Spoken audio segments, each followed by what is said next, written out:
اتنے میں اسرافیل علیہ السلام تخت نورانی لے کر حکم الہی سے آئے، جس کو رف رف کہتے ہیں، اس کو نور سے اللہ نے پیدا کیا، اور 70,000 پردے جواہرات کے تھے، جس کی مسافت ایک ایک پردے کی 500 برس کی تھی، 500 برس کی راہ تھی۔ تو وہ راہ طے کر کے جو نور کے پردے تھے، 70,000 پردے، ان ایک ایک پردے کی راہ جو تھی وہ 500 برس کی تھی، اور وہ راہ کو طے کر کے مقام زفرف میں جو اسرافیل علیہ السلام کی جگہ ہے پہنچے، تو عرش نے جلدی وہاں سے آپ کو اٹھا لیا، یعنی عرش پر آپ آ گئے۔ جب عرش پر آئے تو خطاب آیا کہ جناب باری سے کہ اے حبیب آگے آؤ، تو حضرت نے چاہا کہ نالین پاؤں سے اتاریں، تب عرش مجید جنبش میں آیا، تو حکم ہوا کہ اے حبیب نالین مت اتارو، میں نالین عرش پر آؤ، تو عرش قرار پکڑے۔ تو حضرت نے عرض کی کہ یا الہی، موسیٰ علیہ السلام کو حکم ہوا تھا کہ 40 روز روزہ رکھو اور نالین پاؤں سے اتارو اور طور سینین پر آؤ، اور یہ مقام 1000 درجہ بہتر ہے، کیونکہ میں نالین سمیت یہ مقام تو طور سینین سے 1000 درجہ بہتر ہے، تو میں کیوں نالین سمیت آؤں؟ تو حکم ہوا کہ اے میرے حبیب، موسیٰ کو اس واسطے نالین اتارنے کا حکم ہوا تھا کہ خاک طور سینین کی ان کے پیر میں لگے، جس سے ان کو بزرگی حاصل ہو، اور آپ کی خاک نالین سے عرش کو بزرگی حاصل ہوگی۔ تو حضرت صلی اللہ علیہ وسلم نالین سمیت عرش مجید پر تشریف لے گئے، اور دیکھا کہ داہنی طرف عرش کے 312 ممبر ہیں، اور بائیں طرف ایک ممبر عظیم الشان جڑاؤ قسم بقسم جواہروں سے نظر آیا۔ تو حضرت نے احوال ممبروں کا پوچھا، تو خطاب آیا کہ داہنی طرف کے سب ممبر اور پیغمبروں کے واسطے ہیں، بنائے ہیں، اور بائیں طرف کا جو ممبر ہے وہ آپ کے لیے ہے، کیونکہ عرش کے دانی طرف بہشت اور بائیں طرف دوزخ ہے۔ جس وقت کے آپ بائیں طرف کے ممبر پر جلوہ افروز ہوں گے اور دوزخیوں کا گزر اس طرف سے ہوگا، تو اس وقت اگر کوئی آپ کی امت میں سے دوزخیوں میں شامل ہو جائے گا اور آپ اس کی شفاعت کرنا چاہیں گے تو میں اس کو بخش دوں گا۔ غرض کوئی گناہ گار تمہاری امت میں سے ہمیشہ عذاب دوزخ میں گرفتار نہ رہے گا۔ پھر رف رف نے آ کے مجھ کو اٹھا لیا اور حجاب کبریائی تک پہنچا کر غائب ہوا، اور میں اس جگہ تنہا رہا۔ جب مجھ کو اس جگہ تنہا رہا تو یہ تھوڑا سا مجھ کو خوف محسوس ہوا، تو یہ آواز آئی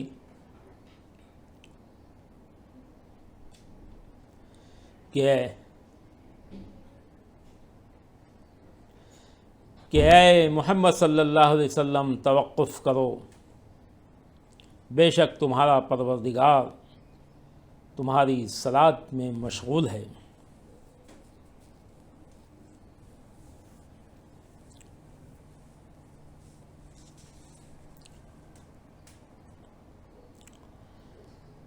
اور دوسری روایت میں ہے کہ جب حضرت صلی اللہ علیہ وسلم کو خوف ہوا، اور اس وقت ایک قطرہ پانی کا کہ شیریں زیادہ شہد سے اور ٹھنڈا زیادہ برف سے تھا، حضرت کو نظر آیا اور علم اس سے اول اور آخر کا معلوم ہوا، تب دہشت دل سے جاتی رہی۔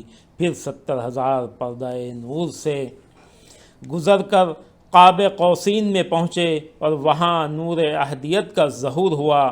جب حضرت صلی اللہ علیہ وسلم نے نور احدیت کا دیکھا، تب سر مبارک سجدے میں رکھا۔ پھر ایک آواز آئی کہ اے میرے دوست، میرے لیے کیا تحفہ لایا ہے؟ تو حضرت نے فرمایا کہ التحیات للہ والصلوات والطیبات، یعنی بندگی جو منہ سے کی گئی ہے اللہ کے واسطے ہے، اور بندگی بدن کی اور بندگی مال کی بھی اسی کے لیے ہے۔ حق تعالیٰ نے فرمایا کہ السلام علیک ایھا النبی و رحمۃ اللہ وبرکاتہ، یعنی سلام ہے تجھ پر اے نبی، اور رحمت اللہ کی اور برکتیں اس کی۔ پھر حضرت نے کہا کہ السلام علینا وعلی عباد اللہ الصالحین، یعنی سلام ہے ہم پر اور سارے نیک بندوں پر۔ پھر اس مقام پر فرشتوں نے کہا اشہد اللہ الہ الا اللہ و اشہد ان محمد عبدہ و رسولہ، میں گواہی دیتا ہوں کہ نہیں کوئی معبود برحق سوا اللہ کے، کہ میں گواہی دیتا ہوں کہ محمد بندے اور اس کے رسول ہیں۔ پھر حق تعالیٰ نے فرمایا کہ اے میرے حبیب صلی اللہ علیہ وسلم، جو کچھ میں نے اور تو نے اور فرشتوں نے اس وقت کہا ہے اس کو ہر نماز کے قاعدے میں پڑھیو۔ پھر فرمایا کہ اے حبیب، میرے عرش و کرسی، لوح و قلم، زمین و آسمان، نباتات و جمادات، بلکہ جز و کل مخلوقات 6000 عالم خشکی کے اور 12000 عالم تری اور آفتاب و مہتاب اور ستارے اور بروج اور بہشت اور دوزخ تیری محبت کے سبب میں نے بنائے ہیں، اور اس وقت تیرے واسطے اجازت ہے، جو چاہے سو مانگ میں دوں گا۔ تب حضرت صلی اللہ علیہ وسلم نے سر مبارک سجدے میں رکھ کے فرمایا کہ خدا بندہ، امت گناہ گار رکھتا ہوں اور تیرے عذاب سے ڈرتا ہوں، تو میری امت کے گناہ بخش اور دوزخ کی آگ سے پناہ دے۔ تب حق تعالیٰ نے فرمایا کہ تہائی گناہ یعنی 1/3 تیری امت کے بخشے۔ پھر حضرت صلی اللہ علیہ وسلم نے سجدہ کر کے عرض کی کہ یا الہی، تمام گناہ میری امت کے اپنے کرم سے بخش دے۔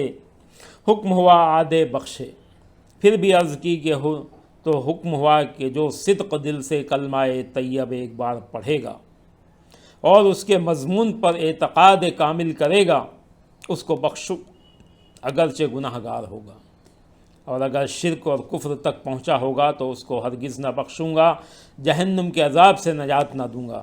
پھر حکم باری ہوا کہ اے دوست، تو نے دنیا کے درمیان فقیری اور غریبی اختیار کی، اگرچہ دنیا فانی ہے، مگر تو دنیا چاہے تو تمام جمادات اور نباتات وغیرہ کو سونا چاندی بنا دوں، اور دنیا کو دارالقرار کر دوں، اور یاقوت اور زمرد اور لؤلؤ اور مرجان جا بجا پیدا کر دوں، تاکہ اپنی امتیوں کو لے کر ابد الآباد بے موت کے گزران کر، یعنی بغیر موت کے وہاں گزار، اور سب نعمتیں بہشت کی وہیں موجود کر دوں۔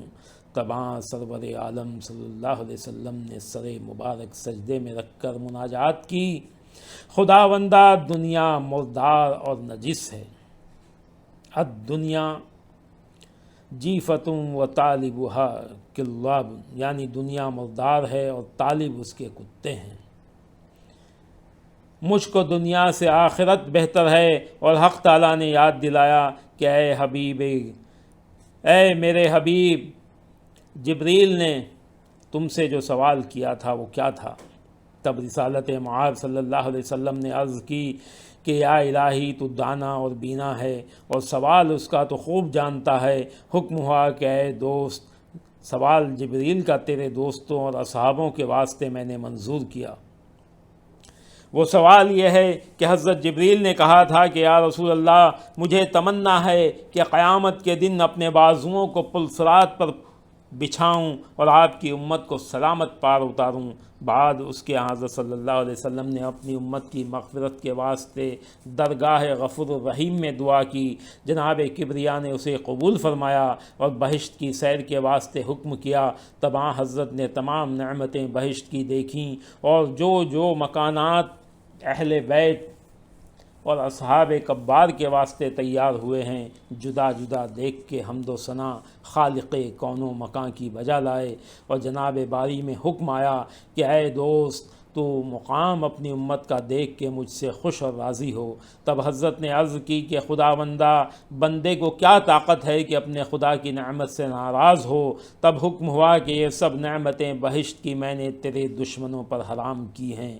بعد اس کے حضرت طبقات دوزخ کے دیکھنے کے لیے متوجہ ہوئے اور طبقات دوزخ ملاحظہ کرتے رہے۔ پہلے طبقے میں یہ نسبت طبقات دوسرے کے رنج اور عذاب کم تھا، دیکھا کہ اس کے اندر 70,000 دریائے آتشی ناپیدا کنار ایسے جوش و خروش سے بہتے کہ اگر تھوڑا سا بھی شور اس کا دنیا میں پہنچے تو کوئی خلق زمین کی زندہ نہ رہے۔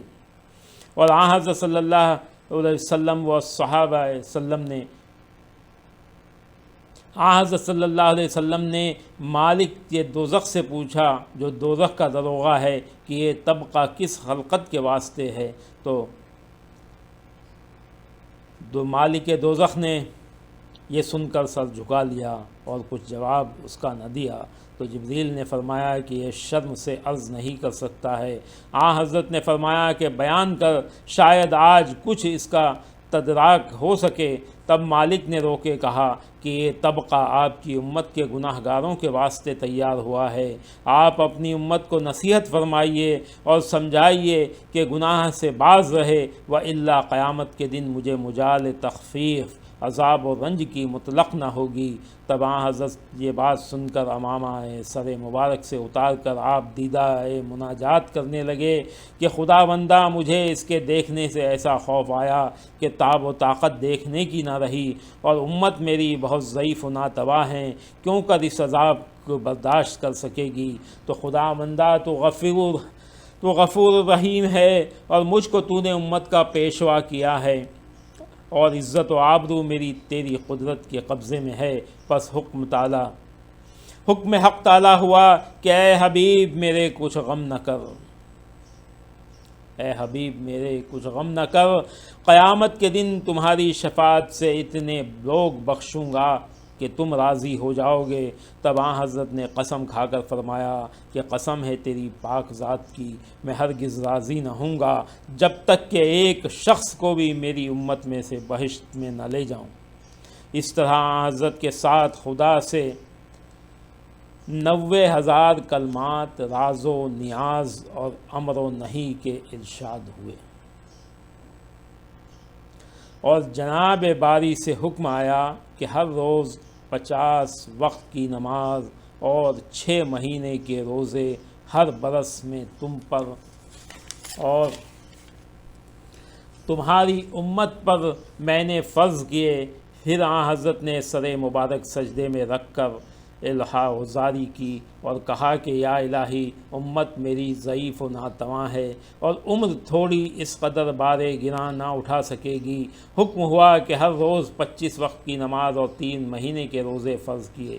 پھر حضرت نے سر مبارک سجدے میں رکھا اور اپنے دل میں ارادہ کیا کہ اگر رات دن میں 5 وقت کی نماز اور 1 برس میں 1 مہینے کے روزے فرض ہوئیں تو بخوبی ادا ہو سکے۔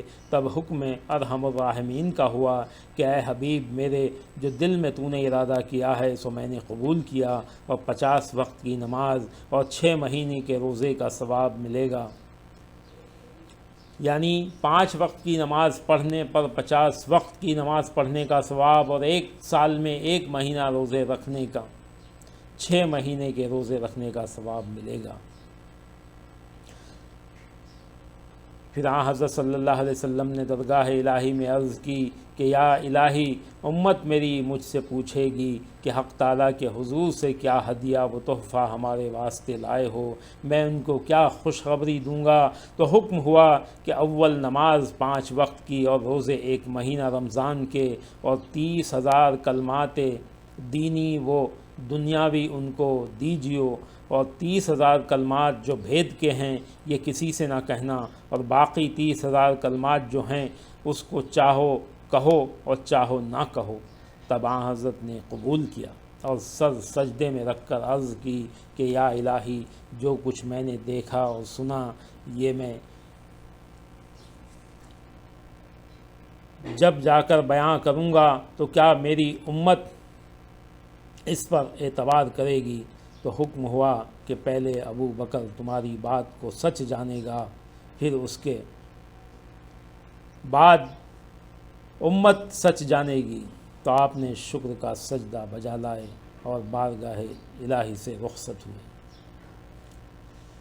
یہ جو نماز کی روایت ہے، یہ ایک اور روایت میں ہے کہ آپ جب نماز لے کر آئے تو حضرت موسیٰ علیہ السلام نے کہا کہ آپ حضور واپس تشریف لے جائیں اور اللہ تعالیٰ سے التجا فرمائیں کہ اس میں تخفیف کر دے، تو اللہ تعالیٰ نے 5 وقت کی نماز کم کر دی، یعنی 45 کر دی۔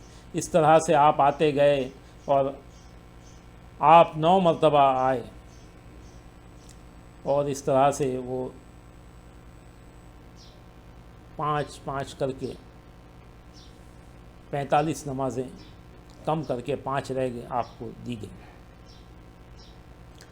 تو یہ مختصر سی روایت ہیں، اتنا وقت نہیں ہے، نہ لوگوں کے پاس سننے کا وقت ہے، تو یہ مختصر واقعہ ہے جو میں نے بیان کیا۔ تو آپ بارگاہ باری تعالیٰ سے رخصت ہو کر سدرۃ المنتہا تک پہنچے، اور وہاں جبریل منتظر تھے، براق سے لے کر آپ کو پھر بیت الاقصیٰ میں پہنچے، اور وہاں پر تمام نبی و مرسل وہاں انتظار کر رہے تھے۔ بیت الاقصیٰ جس کو بیت المعمور بھی کہا جاتا ہے،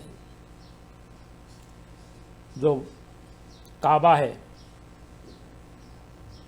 یہ جو کعبہ ہے ابھی مکہ معظمہ میں، یہ اسی کی نقل ہے، اور اسی جگہ ہے جہاں ٹھیک اس کے اوپر بیت المعمور ہے، جس کو بیت الاقصیٰ بھی کہا جاتا ہے، میں پہنچے اور نبی و مرسل وہاں انتظار کر رہے تھے۔ ان سبوں نے حضرت کو دیکھ کر مبارکباد دی اور معانقہ مصافحہ کیا۔ پھر جبریل نے اذان دی اور حضرت نے امامت کی، اور جملہ انبیاء اور ارواحوں نے مقتدی ہو کر نماز پڑھی، اور بعد اس کے وہاں سے رخصت ہوئے اور آسمانوں سے پار ہو کر بی بی ام ہانی کے گھر میں تشریف لائے، اور جبریل حضرت کو مکان پر پہنچا کے براق لے کر گئے۔ جب حضرت صلی اللہ علیہ وسلم اپنے بستر پر تشریف لائے تو بستر گرم پایا، اور جس جگہ پر وضو کیا تھا وہاں سے پانی بہتے اور حجرے کی زنجیر کو ہلتے دیکھا۔ یہ واقعہ مختصر سا واقعہ جو بیان کیا گیا ہے شب معراج کا، یہ وہ واقعہ ہے، یہ معجزہ ہے سرکار کا، اور یہ ایسا معجزہ ہے جو صرف آپ کو عطا ہوا اور کسی نبی کو نہیں عطا ہوا۔ اس معجزے میں 2 چیزیں ہیں۔ جس طرح سے علم شریعت اور علم طریقت ہے، یہ معجزہ علم شریعت کا میں نے آپ لوگوں کو بیان کیا۔ اب علم طریقت کا معجزہ انشاءاللہ آگے بیان کروں گا۔ علم طریقت میں وہ راز و نیاز ہیں جو 90,000 راز و نیاز تھے، اس کا خلاصہ بتایا جائے گا، اور وہ علم طریقت میں معراج کیا ہے وہ بتایا جائے گا، بتانے کی کوشش کی جائے گی۔ اللہ تعالیٰ توفیق عطا فرمائے، اسے بھی سننے کی کوشش کرنا۔ السلام علیکم۔